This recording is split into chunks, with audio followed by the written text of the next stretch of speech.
This podcast episode was originally recorded for Mormon Sex Info and is being refurbished for your enjoyment.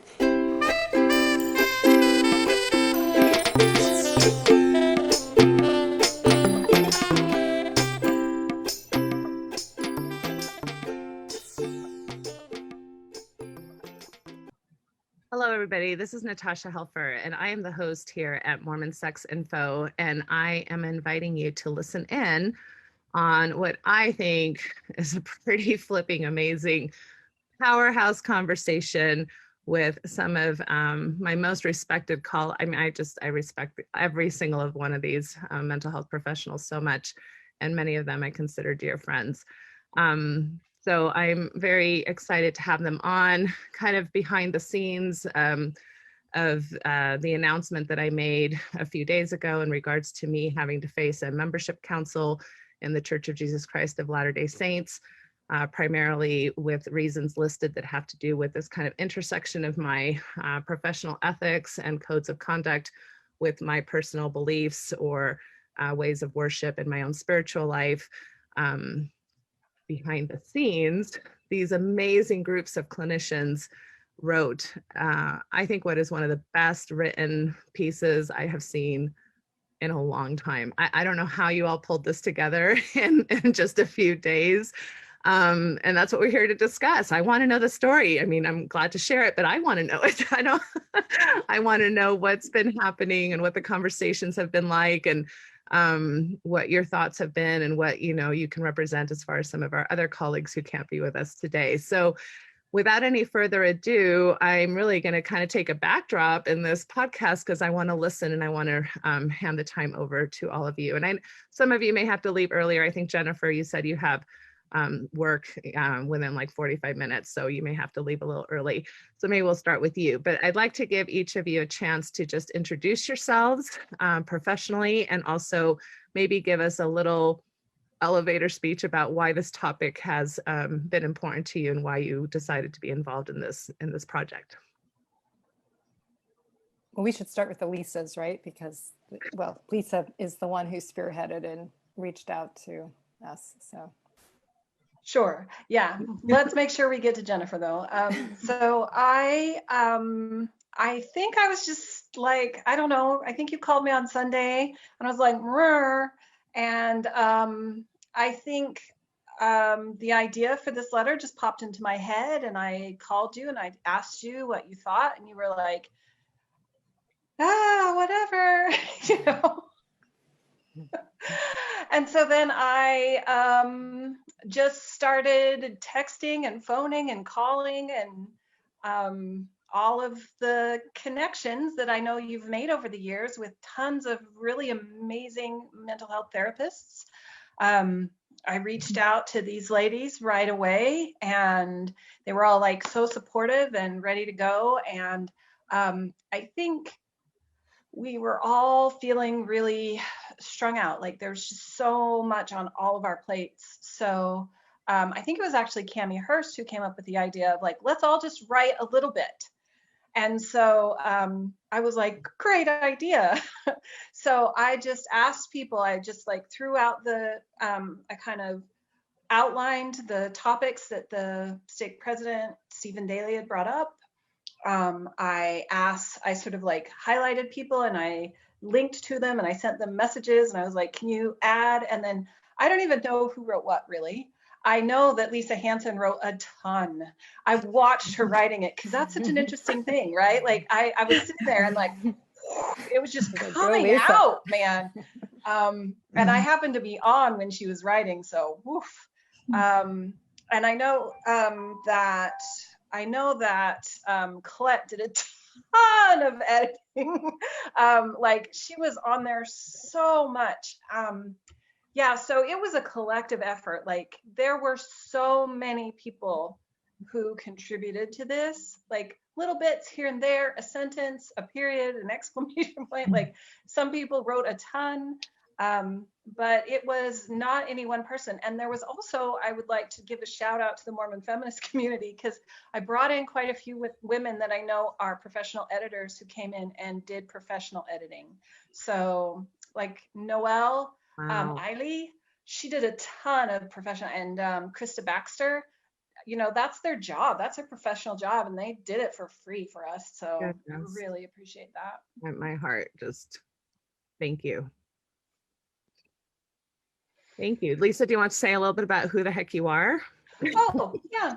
So I am Lisa Butterworth. I work with Natasha. I am a licensed clinical professional counselor, and I live in Idaho, and I was the founder of Feminist Mormon Housewives like 20 years ago. And it's been a minute. I can't believe it's been that long. Like, no. wow. Yeah. So that's me. And I write. I like writing. So this was a good project for me to take on. Okay, perfect. How about Jennifer? You going next?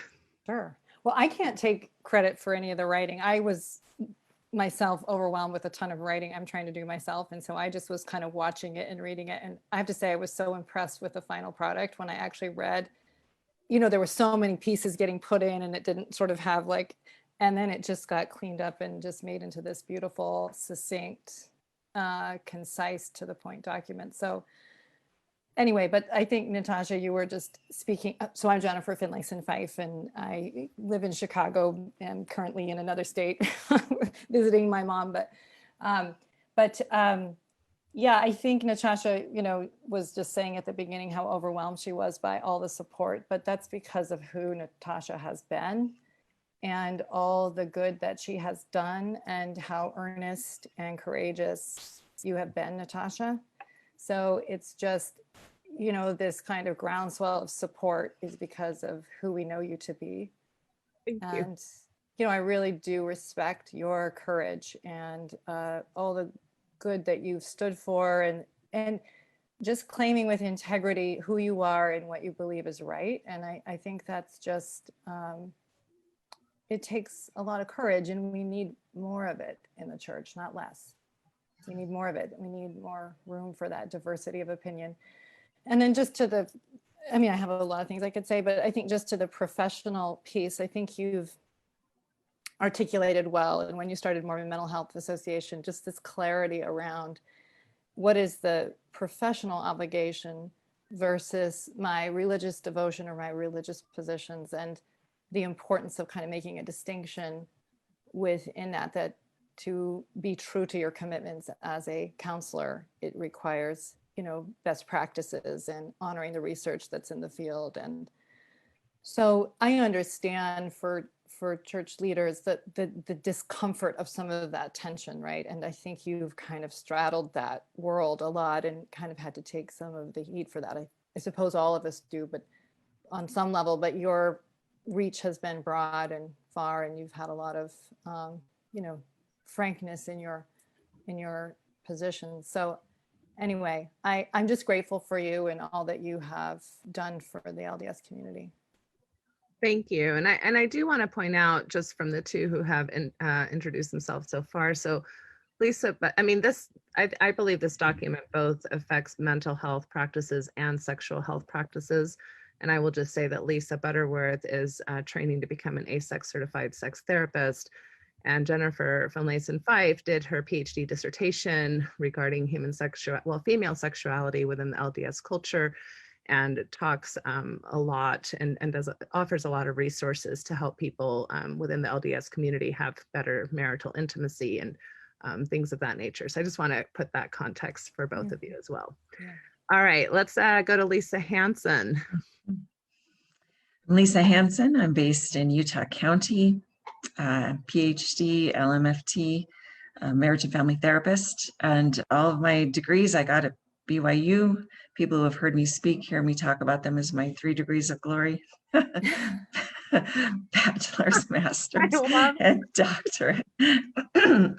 Thoroughly versed and immersed in the BYU tradition. And the focus of my research on my own, not the research I did for my master's degree or my PhD, is on what is happening in the LGBTQ community, which means that early I had to separate the mental health lens from the doctrinal lens or the lens of sanctioned spiritual practice. Because in working with LGBTQ people and trying to figure out what is going on for them and what their experience is and what helps them actually have mental health, some of those answers that clients come up with do not go along with what the accepted wickedness never was happiness, or if you keep the commandments, you have the best chance at living a mentally healthy and happy life.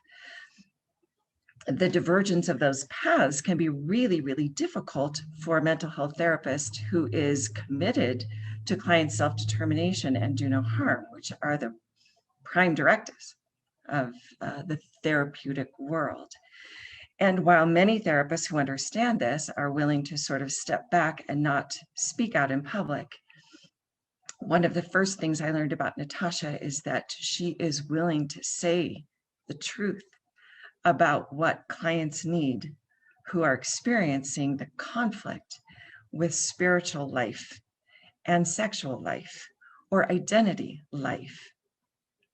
Not only is she willing to speak, but she's willing to be bold and say things that maybe a well-behaved Mormon woman might not say in a particular way, which gives life and power to mental health in ways that nothing else can. So in this moment, when those things, those aspects of her experience might be seen as somehow evidence of a lack of spirituality, I want to step up and say that I believe in Natasha Helfer's life and spirituality and commitment and testimony of the gospel of Jesus Christ and of the plan of happiness for all of God's children. And I hope that what I wrote in the letter affirms that. Thank you. I am really struggling with keeping my professional persona away from my emotional, spiritual persona right now, but thank you. And Lisa has done some incredible work in our LDS community in regards to servicing people whose needs are in the LGBTQIA+ communities. I believe you currently work with Encircle. Am I saying that correctly? Well, Yeah, I started off working with Encircle, but it's always been Flourish Therapy from when we first started. Okay. And we started off with 2 therapists, and now we have 24 working exclusively in the nonprofit LGBTQ world. Thank you. Thank you. All right. Dr. Julie Hanks. Did we lose Dr. Julie Hanks? Did she freeze on us? Oh, It's no. a beautiful freeze. It is a beautiful freeze. She's got the best background out of all of us. I've seen some of my freezes and they're not beautiful. I'm impressed with Mine are Julie's never freeze. beautiful. Mine are always a disaster. I'm like, all right. Well, we're waiting for hopefully her to reconnect. What about you, Colette Dalton? I can unmute myself. There we go. I'm Colette. I am a licensed clinical social worker. I'm in Salt Lake County. I am currently transitioning. I've been working, well, let's talk about education. I got my bachelor's degree from BYU in marriage, family, human development, and then my master's degree also from BYU, master's in social work. And I've worked for the church my entire professional career, working for Deseret Industries after graduation. And then the last 3.5 years, I've been at Ensign College, and that's where I'm at right now. Currently transitioning away from that to get into private practice, working with Natasha and Lisa at Cemetery, because I think that's just more where my heart is right now. I actually am queer myself, and the way that Lisa Hansen just talks so well to the struggles that so many LGBTQIA individuals in the Mormon community face. My heart is there, as well as I just joined ASET so I can start pursuing becoming a sex therapist as well, because there are so many issues that I see with clients coming from an LDS background, whether they're queer or not. And already in my time with Cemetery, seeing some of the damaging beliefs that people have brought into marriages or relationships or just sense of self. And so very interesting time for me to be joining Symmetry with all of this, I think. But you just joined us like last month and you're already enthralled in disaster land. I'm so sorry. No, but I'm happy to be here. When I decided to be a therapist, I just happened to choose social work. It fit in with what I wanted to do. And one thing I really have grown to love about social work is the huge social advocacy component. And that, I think, is hard for me at times because I do tend to be more of a introvert, stand back, help in the background. But I think voices are needed. And so I actually appreciate, of course, I wish this circumstance hadn't come up, Natasha, but I do appreciate this opportunity to speak up for our professional code of conduct and for our clients and advocate in a way that we don't always get to. And so I'm glad to be here. I feel like even though I've been in the mental health field for a decade, these are amazing, incredible therapists I really look up to. And so excited to be here and discuss a little bit more.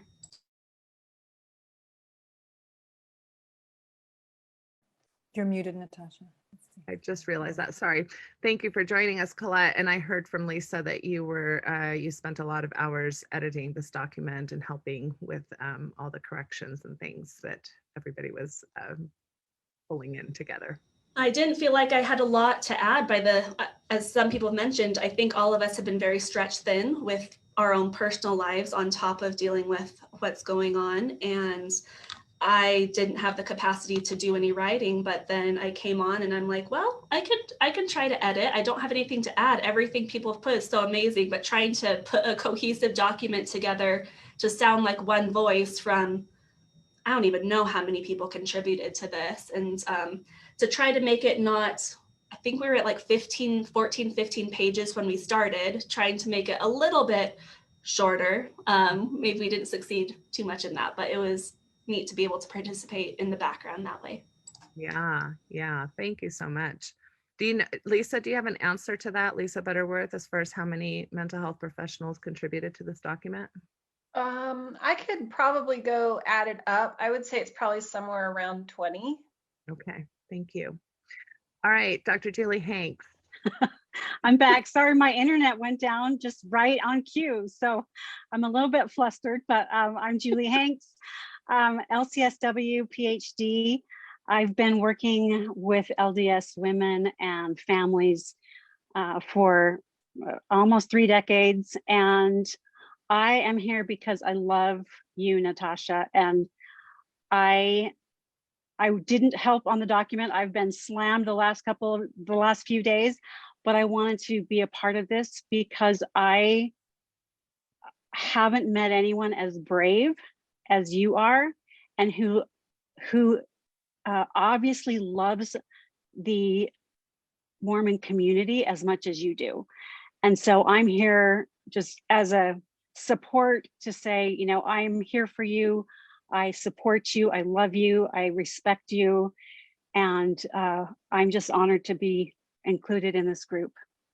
Thank you, Julie. And you have done incredible work. Your PhD dissertation was all about kind of women's issues in the church, and which is definitely an intersection into sexuality. And I know you've spoken on sexual issues in your practice as well.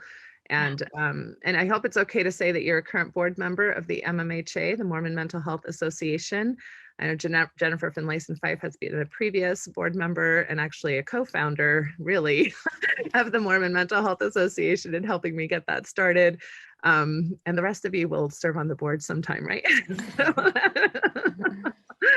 All right. So I would like to just kind of turn the conversation over to you in whatever ways are kind of organic, and sharing maybe your thoughts about the document, the ideas that came in, what in particular kind of calls to your particular practice or areas of expertise, and let's maybe talk about what is in this document. Which, and I guess maybe before I say that, I also do want to mention that all of you, many of you said you didn't have time, right? I mean, we weren't given much notice in a sense, right, to be able to create such a document. And that's what really astounds me, because I know how busy we are as mental health professionals. So the fact that this even came together and that anybody was able to find the time to put something, I mean, I'm going to kind of lean into my spirituality a little bit. And I feel like there was like some inspirational kind of process or something in getting this document together. And I hope that it goes down as a historical piece, quite frankly, in Mormon studies and Mormon history. So, because I think it's that significant. All right, so at that point, who wants to take it away? Who wants to share a little bit about, and maybe Lisa, I heard that Lisa Hansen, that you were a primary author in a lot of the writing that happened here. So why don't we give you maybe the first go at this conversation? Wow. Well, put me on the spot. My amygdala is going crazy. So I don't even want to talk about my amygdala right now. So I think maybe one of the first places to start is that we are not just private people, but our commitment to our code of ethics means that we actually engage in public advocacy in a way that maybe other professions don't require. And so some of our public speech on behalf of clients may come across as less than congruent with maybe personal choices or choices that might be healthy for other people. And that it's important. And I think one of the reasons we're here is because we very much want to support one another in that public advocacy, even as it may seem to be in opposition to what we hear from the pulpit as an ideal church member's life. And if you are, if some of the words that you have used in supporting people in figuring out personal revelatory pathways for life don't seem to be congruent with what some might seem to be ideal, it's important that we each step up and say so. And say that this actually, with a mental health lens, is what we believe God might have in store for you and a client, or you and the public, and that is worth defending. That's what I want to say to start off with.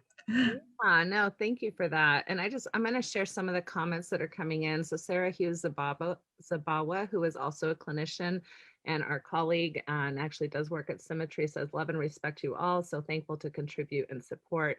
And she has a lot of experience working with LGBTQIA kids. Maya Buick says, sending my love and support to all of you. Thank you for the work that you do. And I'm going to do one more. Maggie Oslin says, amazing to see so many women coming together who all individually are so powerful. And I do want to call that out for just a minute. I have nothing against our male colleagues. They're fabulous. But it is pretty amazing and kind of the patriarchal kind of culture that we come from, all of us, that here we stand, 6 very qualified experts having a lot of authority and knowledge on the topics that we're speaking of, because in a sense this is a bit of a I don't want to say a power play, but like a tension between priesthood authority, authority coming from how we tend to understand God, and clinical authority. And in our particular tradition, higher level educations and careers have not necessarily been super promoted for LDS women. In fact, that's something that Julie Hanks talks about a lot. So why don't you take that away for a minute?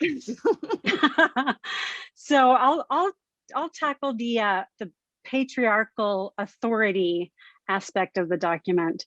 I think it's important to distinguish that patriarchy is not men or church leaders, that it's a system of organization. And so we have this system of in the church of following church leaders. And there's this tension with personal authority, agency, and choice that is very important in mental health. And so those two I get in trouble, right, with people online a lot because I talk a lot about claiming personal authority and the tension between general authorities and personal authority. And so yeah, patriarchal authority is not a specific church leader or church leaders, but the way that the church is set up. And it's set up in a way that privileges men over women. And that is not good for mental health of men or women. Thank you. Anybody else want to talk to that tension that I think probably we have all felt in our professional development? I actually wrote that section. Yeah, obviously I have feelings about the patriarchy. I'm sorry, I said Jen instead of Lisa. Sorry, Lisa. Oh yeah, sorry, was Jen about to talk? Yeah, I have, but I love men. I'm married to a man. I have a son who is a man. And honestly, I am going to be completely honest. Every bishop I have ever had has been just a wonderful man, right? Like, it is not that I hate men, and that can get confusing, right? Like when I'm like, smash the patriarchy, right? Like, I am not talking about smashing men. It's about a system, right? Like, it's about a system that advantages certain people and disadvantages other people. And anytime that happens, we get systematic problems in people's mental health that really, really does some damage. And I actually love that we have a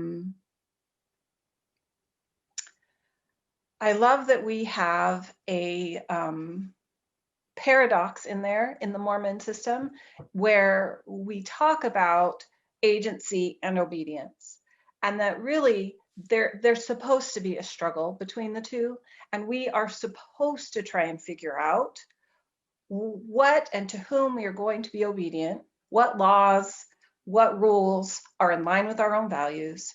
And we are agents, free agents. That's the cornerstone of our doctrine, right? Being able to balance these two things. And so, I think that as mental health workers, our desire is to clarify that people have agency to choose who they are going to be obedient to, and that needs to be in line with their values. And I'm very passionate about it. Thank you. Jennifer, can you speak to this as well? Because I think this is an area that you care about and think about. Yeah. Mm-hmm. There's so much to say that I'm trying to think about how to be succinct, but first, I don't think it's a coincidence that there's strong women in some ways that are coming out of this kind of social reality, because it can push you down, but it can also help you in that tension to kind of find your strength to speak who you are. I think what Lisa was saying is really beautiful and a really fundamental reality, which is there is this necessary tension between trusting in others or trusting in authoritative others versus self-trust, and that both matter in terms of discernment and finding who you really are, determining what you really believe. And I think we can be immoderate sometimes in our church culture that it really should all be about obedience and just yielding and not questioning. But our theology really provides for, although it's very uncomfortable, for this tension, and we need the tension to keep growing. And so, I study differentiation all the time, and I'm always talking about this idea, but that tension is uncomfortable, but it drives us forward. It allows systems and families and couples to evolve. And so it's, you can use it to find your voice and your strength. And any system is going to be diverse, and every system needs Natasha's in it. The one that's calling out and saying, this is a problem and this is not okay. And it doesn't mean that the whole system should just rush to that view, but it's a way of creating that necessary tension for people to discern what is right for them and who they are and what matters. And that's really essential to a strong system. And to create Zion, we need that strength.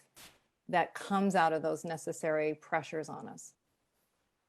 Thank you. That's one of many things I could say on it, but yeah. I know we could do a whole podcast on really Mhm. every one of these kind of concepts. But so Kendall Wilcox, who's also a fabulous person in our community, he asks, what is the history of church sanctions being brought against members who adhere to their industry standards and codes of ethics that may seem to conflict with LDS church teachings? Is this the first case of such a thing happening? Now, I'm not an LDS historian, so I'm not exactly sure we can answer that. Maybe some of you know, but I do remember kind of quotes against psychiatrists in particular, maybe back in the 60s within our LDS lexicon. And, and then, as fairly recently, we've got general authorities like Elder Holland talking pretty clearly about clinical depression being a pretty important thing to have clinically treated. I mean, there's spiritual aspects, of course, of that are helpful to with any mental health disorder, but there's also really an importance in getting clinical help for these kinds of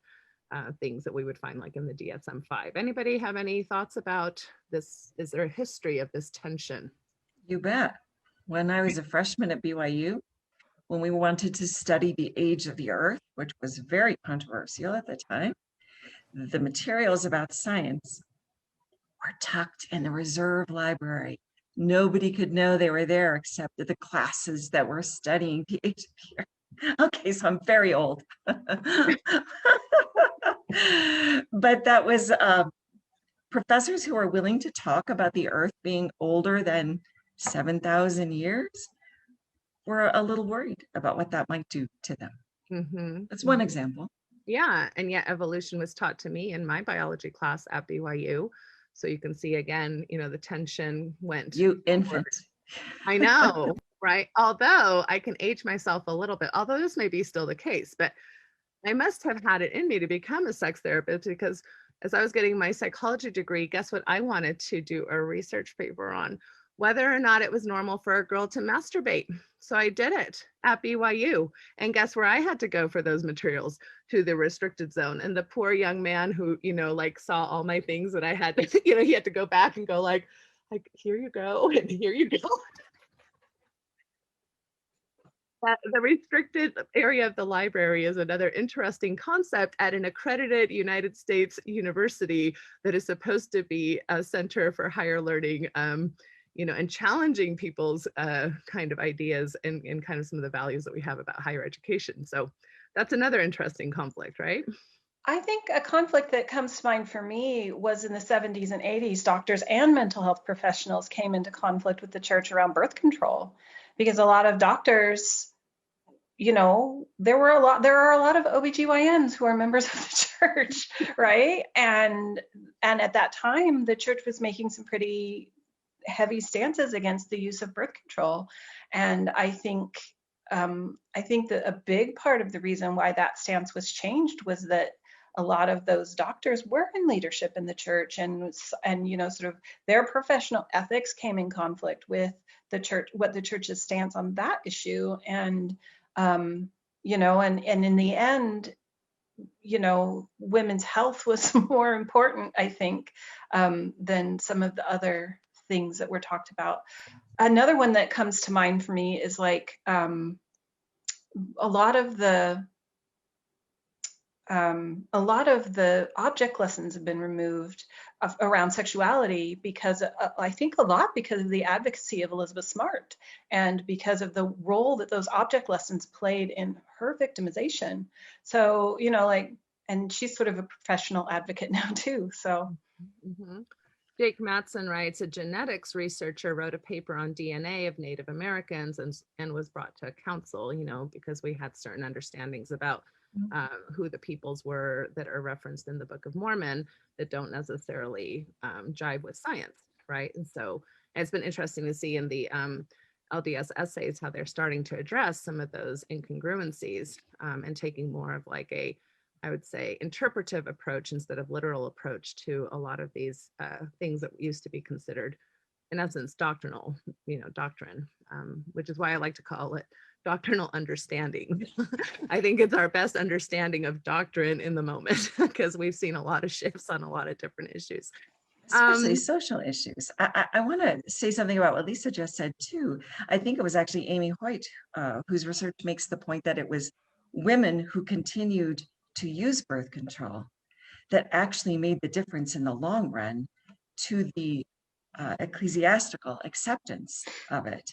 That even though there were official statements that discouraged people from using it, women recognized by personal revelation how important it was to use birth control within their lives for their personal health and for their family's health. That continued use is what women's experience lived out made the difference in the long run in the pronouncements of the church about what health and birth control, the intersection of that was. It wasn't that it came from on high. It came from women continuing to live and use birth control. And we also know now that birth control is used as a medicine for other issues like endometriosis and, serious cramping, and even to help with mental health conditions around mood disorders. I mean, there's a lot of interesting ways that birth control is used. And I have a real issue with even the larger conversation about this in the United States of America, where companies like Hobby Lobby can decide, no, we're not going to provide birth control due to religious ideology in a business setting with people who don't necessarily belong to their religion, but they have to adhere to their religious ideas in their business setting. That's highly this is a big problem in our churches, in our government. That's why I'm really passionate about talking about this, and I hope that it's not characterized that I'm out to like embarrass the church. No, these are real issues that are affecting real people every day, and we get to see it on, in our weekly rosters on a regular basis. One of the benefits of being the baby, like you said, Colette, in this group, is that you're the one that most recently went through a graduate program. And I love having new professionals around me, or people who, have been through graduate programs before I went through them, because a lot of things change. There's new research, there's new emphasis. So I would like to give you a chance to maybe talk a little bit about what your education was around ethics, how this kind of came up, and where did you do your graduate degree again? BYU. Right. So a lot of people might think, well, Brigham Young University, maybe they're problematic in that way. Maybe they don't teach, the same as other universities. And yet I've been fairly impressed with Brigham Young University, but prove me wrong if I need to be. No, I am very, very grateful I got into BYU's MSW program. And granted, now I graduated in 2012, and so it's still been a while. But I think sometimes other places may look down and say, oh, BYU, like that wasn't, how can you be a good social worker coming from a religious institution? And honestly, BYU has an incredible clinical education for their social workers. At least I can speak to that program, and knowing people who've come from other programs. I mean, Lisa getting her 3 degrees of glory there. But I, like for my social work program, I heard horror stories from like my program chair. He started his internship for clinical work in grad school for his MSW the day before he started classes for his MSW. So here he is with no clinical training, interacting with people, hoping that he doesn't screw them up. At BYU, my experience was it's a 5-semester program. The first semester is classes, second semester is classes, and one of the classes includes you have a client in the comprehensive clinic.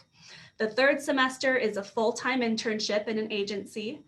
And then the fourth and fifth, it's more classes and a part-time internship in another agency.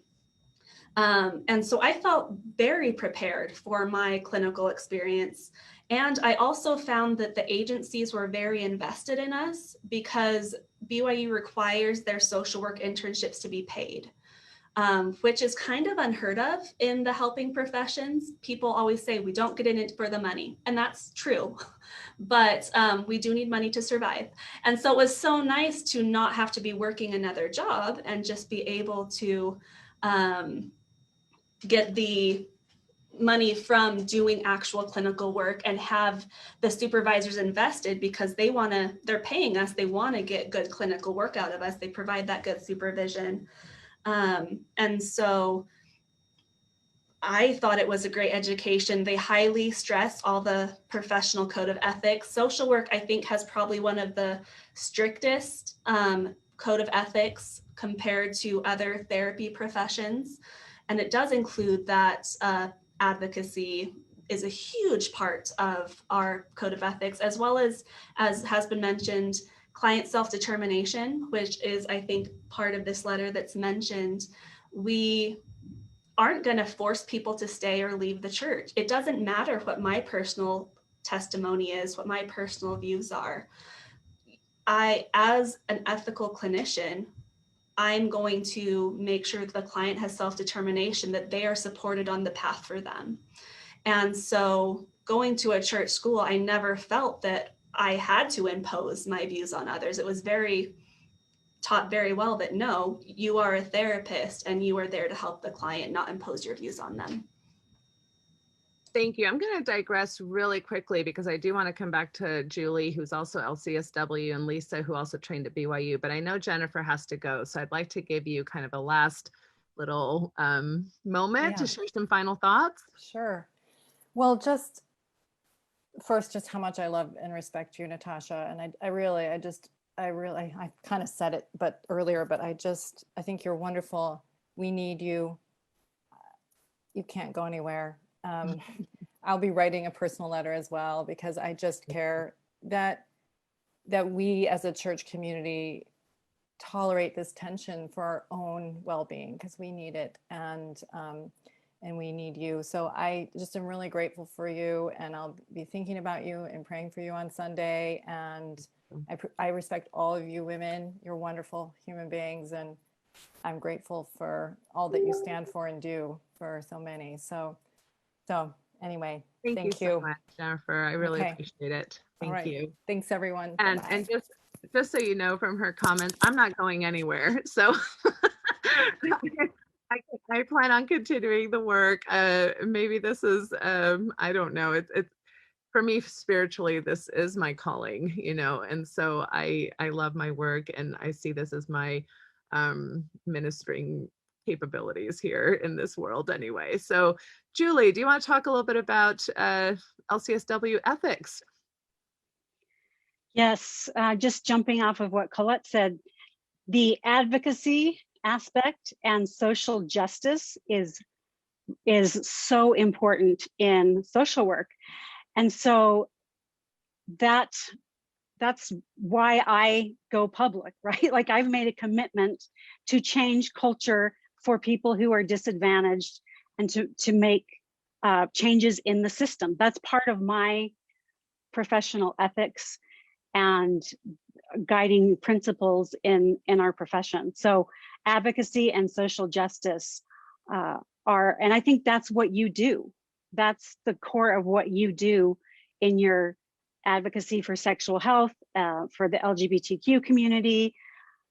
That's what you do. And I wish the leaders of the church would recognize that they're often holding membership councils for the people who have the most to teach us as a people.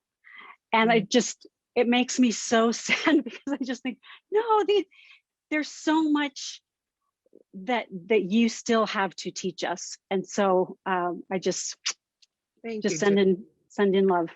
Thank you. And I do want to say that I have made it public on several occasions that I am very willing to be called in to teach or train or anything along those lines, as I'm sure many of us would be. I know the Mormon Mental Health Association has made that clear as well, that please call on us. We are ready and willing to help, the leaders of our church have better understanding and better clarity on some of these clinical issues that then they can take, in their jurisdiction to the Lord per se, and pray and fast and ponder and all those things that, we're good at doing in Mormon leadership. So Lisa, do you want to talk a little bit about your experience at BYU and the kind of tension there between religion and science? Well, actually, Natasha, what I'd really rather talk about. Oh. is to continue what Jennifer Finlayson-Fife talked about the tension, because I think part of what is drawing you into this conversation that you didn't choose is the tension between what looks like what your views are or where your thrust is, and what it feels like a faithful member's thrust is or ought to be. And I'd like to speak to that, because I think ever since Jesus was on the earth, the dialogue between what does it mean to keep the commandments and what does it mean to minister to God's children in ways that the current paradigm may not be meeting the needs, it has been an appropriate path of discipleship. And I see mental health therapists who are concerned about what's happening in our society in terms of belonging, in terms of feeling like what's happening inside of me is normal and can be brought out, is where you have focused your efforts. People who feel like their needs are marginalized or their experience is marginalized, or in order to be mainstream Mormon or mainstream LDS, I need to cut these parts out of my life. And as you recognize that that is not a pathway to mental health, you have become an advocate in the same way as I see the Savior being an advocate. And I want to speak to how important it is that as you have this experience, that people dialogue with you, not for the purpose of crushing the direction you're going, but for the purpose, as Julie Hanks put it, Dr. Hanks put it, of learning from you what the people you serve most need in order to be able to live out their lives as children of God, to be able to partake of ordinances and covenants that are meaningful to them, to be able to actually participate in the plan of happiness in a way they might not otherwise have done. I see you as an advocate for members of the Church of Jesus Christ of Latter-day Saints who have testimonies and who want to keep them and also not sacrifice mental health. That's what I wanted to say. Yes, no, thank you. And I think well, first of all, this is how I feel about all of you too. So, and that's why I don't know that this is really the Natasha Helfer story as much as it is our collective story. I think it's our collective story as LDS clinicians. I also think it's our collective Mormon wound as a people in regards to old traditions that have harmed us, in regards to sexual shame.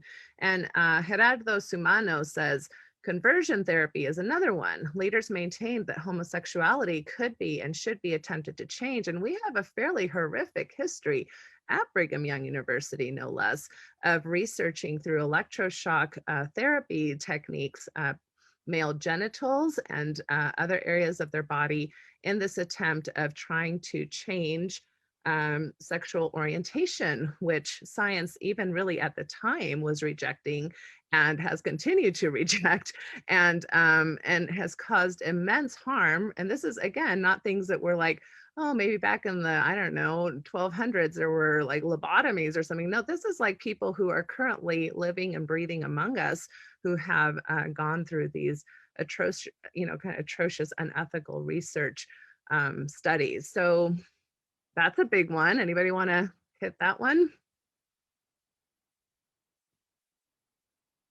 Oh, Lisa has to go too. Yeah, I just wanted to say goodbye to Lisa. Bye, Lisa. Lisa, you're phenomenal. And seriously, like, all of you have a gift for language in ways that I don't. Lisa, you're one of them. And thank you so much for your efforts on this. Why we need each other every single day. That's right. That's right. I learn new words from all of you. Anyway, anyone want to kind of comment on the conversion therapy issues that we have? Again, not just in the Mormon Church, but this is something that has gotten national attention. I mean, some of our own LDS people, Michael Ferguson, for example, were paramount in bringing testimony, personal testimony about how conversion therapies were extremely harmful to, like, Washington, D.C. And now we are seeing slowly this kind of trickle down effect where I would say almost half of the states in the United States now have banned conversion therapy. But don't be careful, because they have banned conversion therapy for minors. So this is still a practice that is unethically occurring, mainly due to these kinds of issues where clinicians, instead of adhering to professional ethics, are instead adhering to religious doctrine and their leaders. And this is happening in evangelical Christianity. This is happening in Catholicism. This is happening in Mormonism. This is happening in Scientology and in Jehovah's Witness communities. And this is happening in many of our conservative religious communities. So that's why when I say this is not a Mormon story, this is a human story, like I mean it. We are all affected by religious dogma overreaching into clinical practice.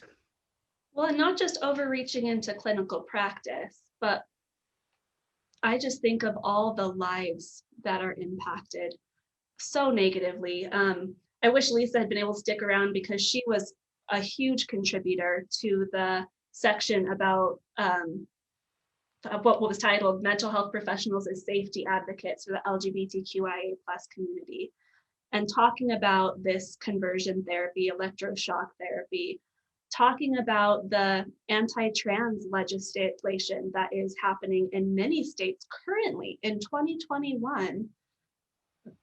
There are states that are blocking healthcare, vital, life-saving healthcare for trans children. For those that don't know, that maybe don't know people personally or aren't involved in the community, I think the stats for mental health of religious individuals who identify as queer, they're kind of shocking, and we listed some of them in the document. Things like specifically that LGBTQIA+ members of the church actually show PTSD symptoms from being members of the church, like diagnosable PTSD, compared to those who aren't LGBTQIA. That people who are in religious contexts and queer are at way higher odds for suicidal thoughts, chronic suicidal thoughts, and attempted suicide. We have lost so many precious LGBTQIA individuals because of harmful dogma and thoughts, and we need mental health clinicians and mental health informed individuals to be able to advocate to keep these people alive. I don't want to get too personal, but being queer myself, I have experienced this. To have these two parts of myself that I'm told can't coexist. I cannot be a good member in good standing of the church and be gay. I've dealt with depression since middle school, and I don't think I was ever as suicidal as I was in trying to reconcile these two parts of myself.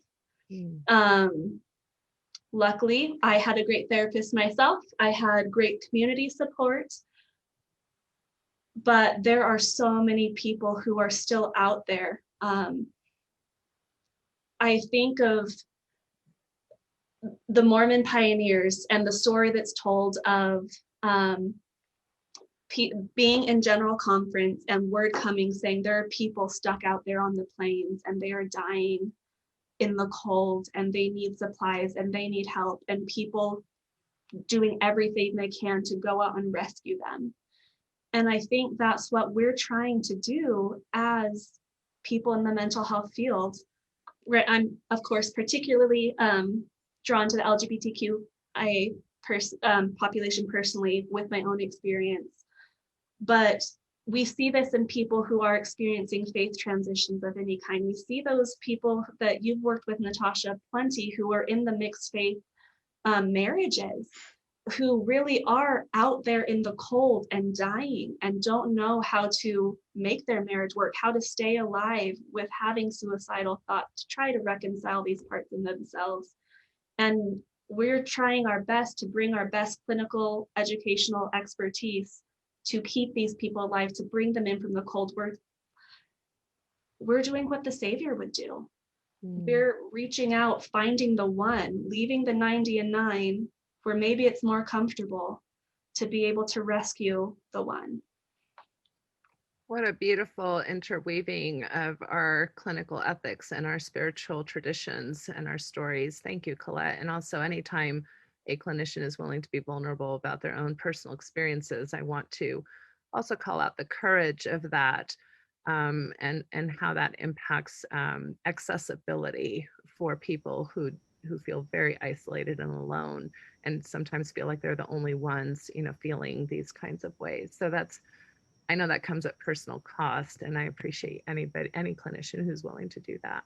Anything I can do to destigmatize getting therapy for all. Therapy for all.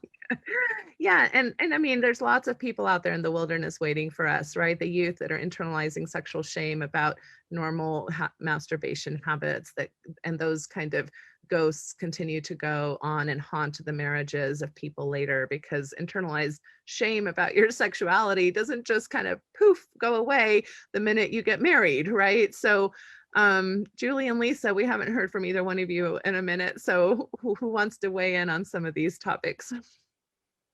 Well, I mean, I think that the topic of masturbation that just came up, right? Like, I can't tell you how many clients and friends were unable to orgasm in their marriages, and like the ways that this affected their marriages, and that, like the clinical treatment for that really does require masturbation. Like there's really there's clinically, for our happy Mormon couples to have a good sex life, to feel like connected and loving, they, like when I sit down with my clients and, like they're crying, like help. And then I say, well, let's talk about how to balance your faith and your religious belief with this sort of clinically recommended source of valuable information about your body.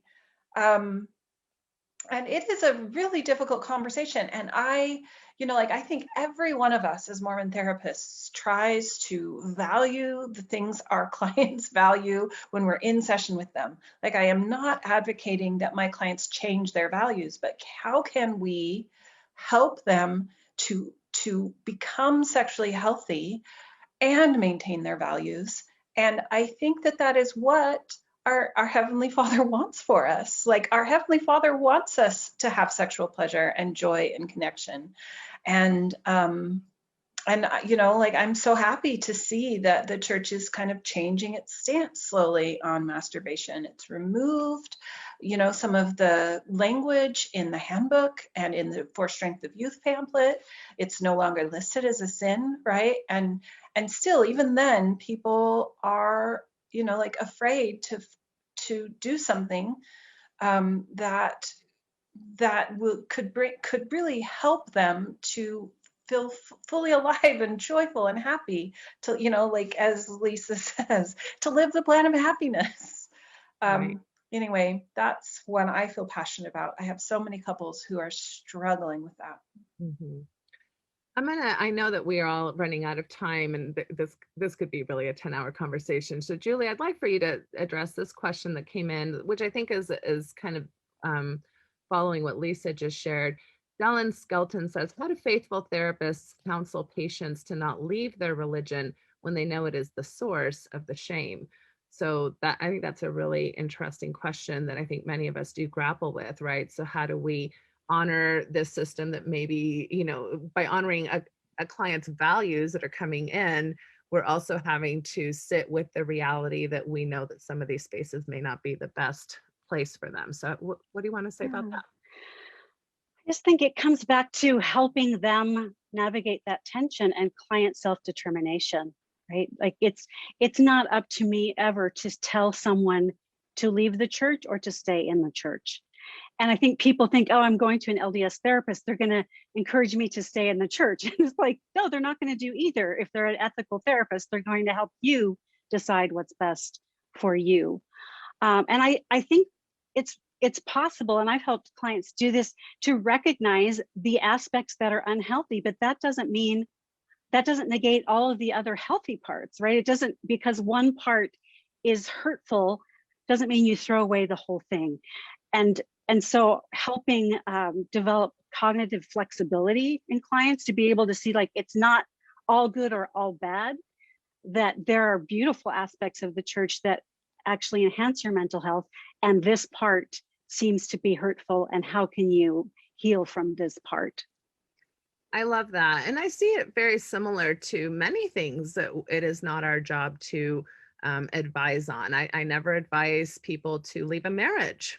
Or stay in a marriage, right? I don't advise people who maybe come from a family system where there was sexual or physical abuse to never talk to their family again, right? Or things like that. I listen, I offer perspectives from a clinical, standpoint. And then, like you said, Julie, that self-determination is where they have to start thinking about, well, what are the pros and what are the cons and what is helpful in this situation, what isn't? And most people navigate marriages and families and churches and even like school boards and work jobs that are not ideal. There's problems in all of our systems, and yet most of us don't up and quit our jobs or leave the country when there's an issue that we are either being harmed by or struggling with, right? So it is kind of flexing that differentiation muscle that Jennifer was talking about, where we can tolerate difference, where we can find what's best for us in our particular circumstances, and why I have always found certain doctrinal teachings to actually very much support mental health self-determination, like personal revelation, like the concept of agency, right? And I loved one of the quotes you said, Julie, which is, general conference is general advice, right? Or something along those lines, right? I'm probably not quoting you exactly right, but so yeah, I think we have probably covered as much as we have time for today. I do want to just say that I would like to invite many conversations like that. Both Lisa and I are hosts here at Mormon Sex Info. I am also going to co-release this on the Mormon Mental Health podcast, because I think that intersection is very clear. And I want to invite clinicians and or members of the church who have experience, and by members, well, I guess so, members of the church and people maybe who wouldn't consider themselves members of the church, but come from our, again, our bigger family, that, whether you consider yourself post-Mormon, nuanced Mormon, Orthodox Mormon, all of your ideas and experiences are of value to this conversation. And I would invite people to reach out to us if you feel like you have either a personal story or a professional expertise that would help shed some education and just following that narrative within our Mormon family. I also want to say that this is a donation podcast. I usually don't make enough money on these podcasts to even cover the basic costs, like what it costs to keep the website up, or what it costs to, pay my video editor, or things of that nature. So if you care about these issues and want to see these podcasts continue, although quite frankly, I'll probably continue them regardless. That's really the honest truth. I kind of stink at bringing in money for these things, so I apologize. But please help us. In fact, I would actually even like to pay people to host more podcasts. Like, I think we mentioned we're all really busy. It's hard to take the time out of our busy both work and family schedules to just volunteer. So, I'd love to pay Lisa every time she does one, or pay, other members who want to host mental health podcasts on either the Mormon Mental Health podcast or the Mormon Sex Info. So I don't need to be the only host by any means, but so please consider a donation or a yearly subscription to support these types of resources that I have always received a lot of feedback that they're very helpful, and so many people have contributed just really lovingly to the resources that these podcasts offer, and they're always there, and there's a library of them that you can access at any point. So at this point, I would like to give each of you, I want to ask one more question. Lisa, can you just clarify who is signing this document? I know that the stake presidency reached out to me and kind of, in a sense, said that they would only really consider kind of positions that came from members that are in good standing. But I also know that this is a bigger conversation than that. Is there an option for like clinicians who just want to say this is an important issue to sign this document as well if they want to add their names? Yeah, so there's a link. I'm sure we'll probably include it below.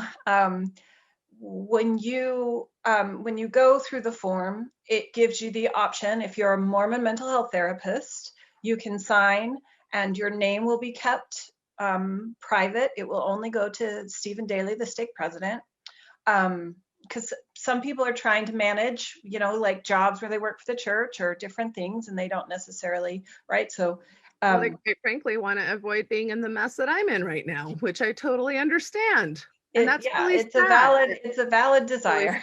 Really mm-hmm. Yeah, because gotta put food on the table, man. Mm-hmm. And so that's one option. Another option is to the second sign, like there's two, I call them informed consent 1 and informed consent 2. The second option is for any mental health professional to just sign, and this will be a public. So you can sign them both, you can sign one or the other, it's really up to you. And then a third option, of course, is if it's in line with, if you have time and bandwidth and in line with something that would be helpful for you, you can write your own letter, and there are links for sending those into the stake president yourself. And I think, for me anyway, this isn't about just inundating poor Steve Daly with like 5,000 things to read. But for me, this is really about collecting a collective voice. This is really a story now, that's, again, like I've said, much larger than me. And just so everybody knows who has submitted a letter, we will be reaching out in the following weeks. This is not something we're going to do right now, but we will be reaching out to see if those letters that, quite frankly, both this one and all the personal ones that I've been CC'd on are astronomically, like, first of all, respectful, loving. It doesn't matter if they're members in good standing or people who've left the church. I've just been so impressed with the quality of storytelling that our Mormon people have in regards to many of the issues that we've been considering and talking about today. So I will be reaching out and asking for permission if people want to include that letter either anonymously or with their name attached, kind of in a joint document that I'll put together with my team, so that this can really become something that, again, I don't want this to be about me. I want this to be about us. I want this to be about our people and the clinicians that I love and the people that we serve, and the faith that we all come from. Whether we love it or not, we all come from it, and we're all affected by it, and we're all, it's just part of our heritage and of our makeup, at some level. So, okay, now.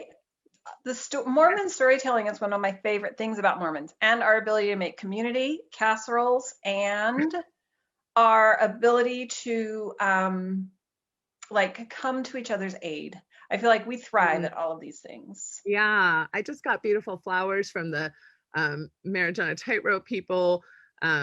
Lindsay Hansen Park from Sunstone is setting up meals for me next week because I'm traveling and my poor kids are going to be kind of semi-abandoned. Although, they're teenagers, they can somewhat grab a burrito out of the freezer, but just really loving things that we do community well, we really do. But I'd like to give each of you maybe a last word. So Colette, would you mind kind of just giving us any last thoughts that you have? Yeah, I would just encourage anyone who hasn't, mental health professional or not, just to read the letter. This really was a labor of love from so many different people coming together. And I really think this shows what ethical therapists can do and should be doing. When I heard about Natasha being called in for this counsel, it did make me worried for me, being in my position. And it's nice to know that there are so many therapists that are out there supporting good ethical practice and helping clients and making a difference. And so I'd encourage you to read it and see what some of these thoughts are. There's some great information, I think. And then, like Lisa said, if you feel comfortable to put your name to it, it's something that I was happy to be able to do. Thank you, Colette. All right, Dr. Julie Hanks. I think that's brilliant, Colette. Like having more people read this and educating our community about what our responsibilities are as therapists. I think people don't know. And so I think that's a great idea. And I hope this will be made public so people can access it easily. Yeah. And I just, again, want to express my love and respect to you, Natasha. It's an honor to be included in this group, to be included among your friends. And I will be praying for you and thinking of you and crying with you, along with all the other people that you've blessed with your gifts and talents. So thank you, Julie. Thank you. And I still owe you a lunch date that I've been a little depressed. You've been a little. I'm gonna come to lunch with you one of these days.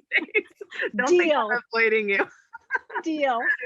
So no, thank you. And thank you for all the work that you do as well. I know that you have taken some risks in regards to your reputation and with some of the stances that you've taken. And I always love everything that comes out of your social media and a lot of things that you're really good at. So I love that. Thank you. Thank you. I'm going to give the last word, I guess, to Lisa, because you started this whole mess. So, well, not the whole mess. You started the letter mess.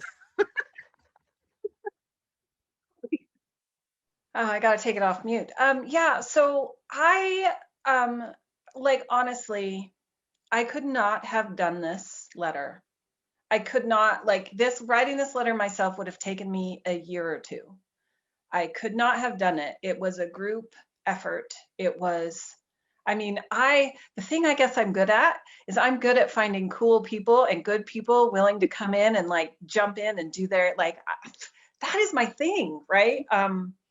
But honestly, this letter was so many people and people who wrote things on their birthdays, Kristen Hodges wrote most of that most of the pornography information on her birthday while on vacation, right? Like, this is like people did so much work and I am so grateful. Like, I want to cry all the time, being surrounded by so many loving, giving, some of it is that we love you, Natasha, and some of it is that we love our people. That's right. We love our Mormon people. That's right. I love my Mormon people. And I am heartbroken for what this means for us. Thank you, Lisa. And Kristen Hodson that you mentioned does incredible work around that tension of,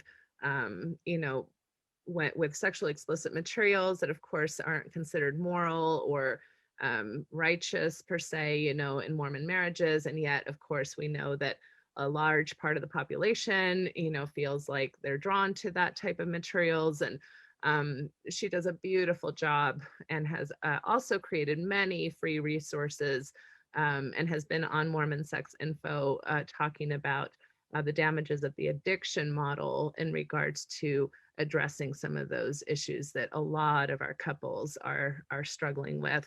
And a lot of, I think, unnecessary divorce and distress are tied to that issue as well. So I love what you said, Colette, when you called it a love of labor. And right now I am talking to the Mormon people because we do love you. And oftentimes I get a question. I think we all get questions. Many of us, even on our web pages, will say, how to choose a good therapist, right? People are like, who do I trust? Where do I go? How do I know that I'm going to receive, good sound guidance and ideas in this very vulnerable space that we call the therapy client, room? And that needs to be taken very seriously. And my catchphrase, if you're going to put it onto like a bumper sticker, I say, bishops are not good therapists and therapists are not good bishops. We got to stay in our lanes, right? So if you've got a therapist who is not staying in their lane and who is telling you to pray. There's a difference between saying, do you have spiritual tools in your religious tradition that might help you at this particular time in life, versus, well, I think that you should go home tonight and make sure you pray. Do you see the distinction, right? So it's okay to bring spiritual ideas and how people feel about their religion and whether or not they're spiritual practices or religious rituals that are helpful to people, because they very much can be. It's a whole nother thing to impose your religion as a clinician. And I would say the same thing about bishops. If you've got bishops who are telling you you should divorce, or that you should, maybe leave somebody who, because they've left the faith or because they look at pornography, that these are red flags that let you know that you are not in a safe space that is honoring your self-autonomy in conjunction with your values and your intellect. So we want to offer you safe, clinically sound office spaces for you to sit with us face to face, or these days, a lot of times right here on telehealth, which I'm a big proponent of, and have you access good quality and helpful resources, both in your spiritual communities and in your mental health communities. That's what we're about, and that's what all these women are about. And that's what really my calling in so much of my advocacy in the mental health field. And I go, and I teach at national associations. I am a supervisor to other therapists to really hone in on this issue that I feel very, very, very passionate about. So it is a labor of love, and we love you. And we are family. That's what we're all about, right? That's the Mormon narrative, brothers and sisters. And I love our family kind of symbology in that regard. Okay, anybody else? We good? Thank you. You've all been amazing. Mwah, from the bottom of my heart, I hope we can all hug each other in real life soon. And that goes for the whole COVID, the whole COVID issue. I hope we can all hug each other soon. So take care, and God bless. Good night.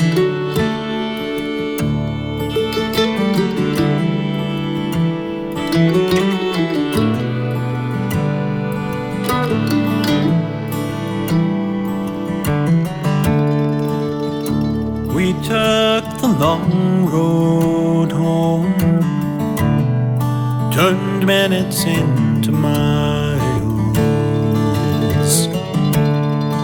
and as the evening traveled on, the sunset bathed your smile.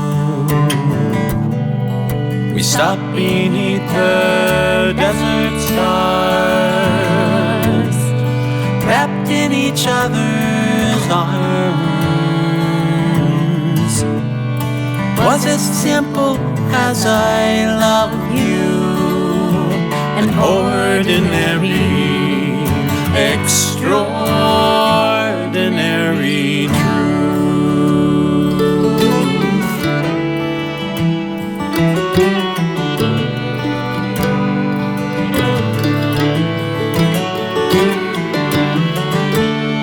It's been a long road here, a trail with tears, pain and sorrow too. But through every storm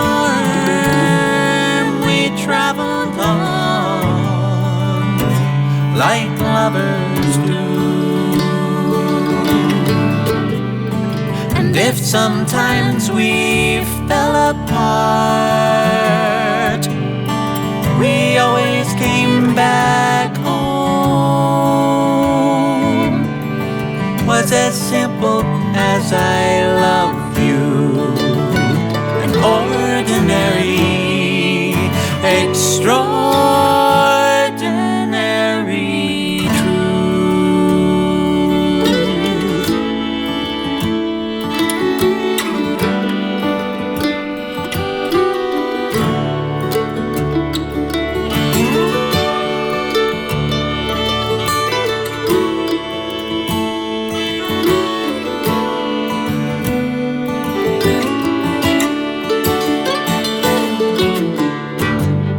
Some people say love is blind and forever is too long.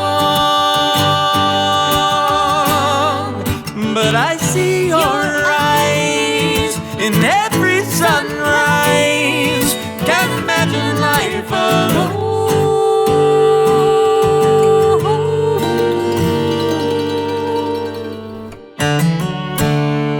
Let's take the long road on together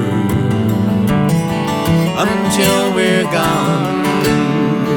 Want you by my side till the day I die and into the beyond. It's as simple as our love is. That's how I wanna go, all wrapped up in the arms of our extraordinary, it's nothing ordinary love.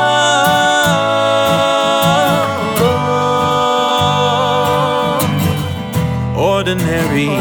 No, it's extraordinary.